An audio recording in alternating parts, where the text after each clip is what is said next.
Bonjour tout le monde, j'espère que vous allez bien, que vous êtes en forme pour pâtisser avec moi aujourd'hui. Aujourd'hui, je vous fais découvrir une nouvelle recette du chef Cyril Lignac. C'est une tarte au Juan du Jas. Elle est très facile à faire, vous allez voir.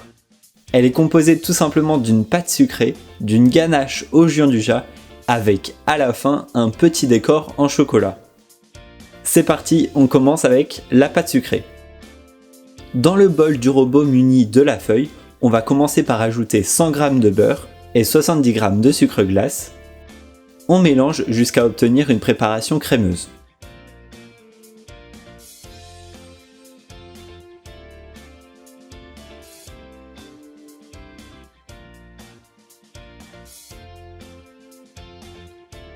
J'ajoute ensuite la poudre d'amande,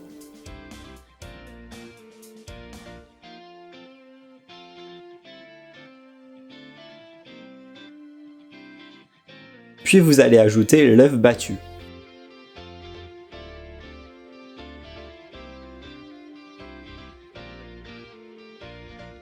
À petite vitesse, je vais pouvoir ajouter la farine,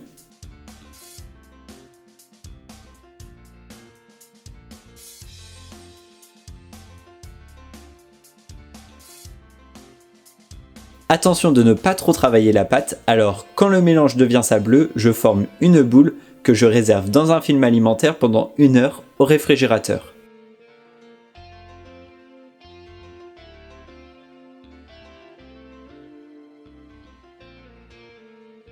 Après repos sur un plan de travail fariné, je viens étaler la pâte. Je dépose mon cercle à tarte sur la pâte et je viens découper un disque de pâte 3 cm plus grand que le cercle. J'enroule la pâte autour du rouleau et je la déroule sur mon cercle à tarte.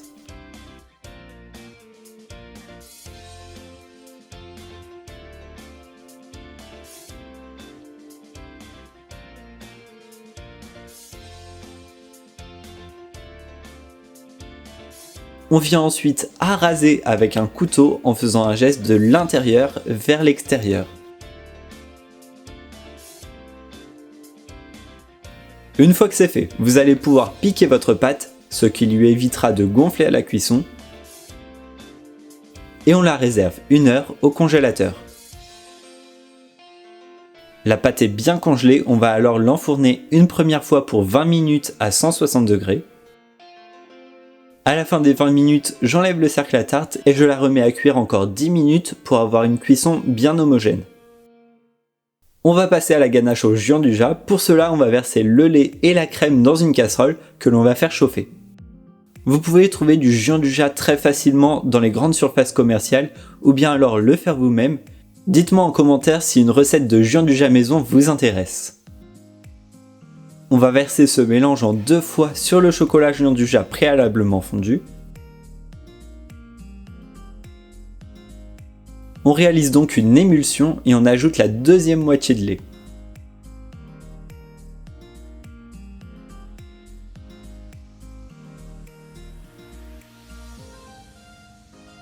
On obtient alors une belle ganache bien lisse et brillante.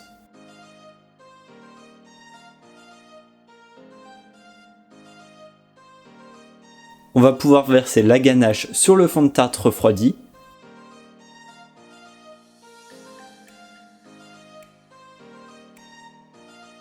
Et on remplit la tarte jusqu'à hauteur.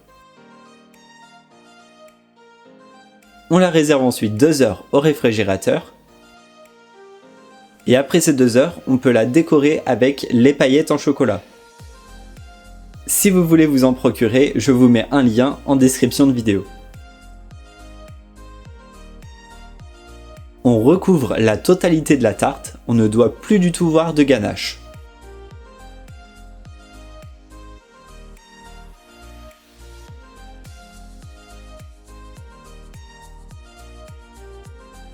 Et voilà, c'est prêt!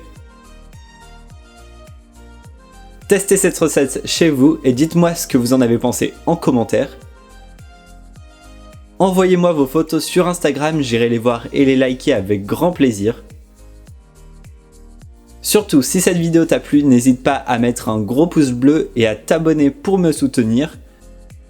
Je vous dis à très vite pour de nouvelles recettes encore plus gourmandes. Allez, salut tout le monde!